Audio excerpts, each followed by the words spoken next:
Hello mga Zay, so another day na life of a mom of two living in apartment affiliate edition. So daghan ka pangutana unsa daw ning TikTok affiliate mga Zay. So mura ra gyapon siya online seller mga Zay no. Pero ang katsada lang mga Zay kay ang seller mismo ang muhatag og product sa imo din buhatan imong video, imong i-post or imong i-submit sa ila para sila ang mag-post sa ilang page. Then wala kay paggawas nga kwarta mga Zay kay libre man ang mga product nga moabot sa imuha. So mura na imong ginabuhat mga Zay din.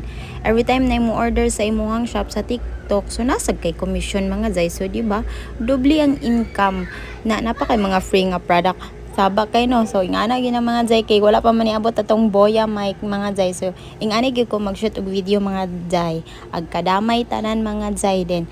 Pagkahuman ako shoot dani mga Zay, daghan kay mga product dani nga mga tsada nga gipadala sa ako mga Zay. So pagkahuman is mama man ta mga Zay. So naglihok-lihok na ko sa balay mga Zay kay naay exam sa TSID dani nga sayo din pagkahuman dayon mga Zay kay nag-edit kog video, nag-ready sa snack ni TSID kay hapit na mag-alauna mga Zay kay iyahan ang ting eskwela kay exam nila karon. So aya siya mag-adog school, nag-review sa mi kadali mga Zay para sa iyang exam din ang niudto siya, nag-prepare sa iyang school. Same pod sa ako ang routine everyday nga ako ang gina-post diri mga Zay no. So ato na dayon siya sa school. So goodbye.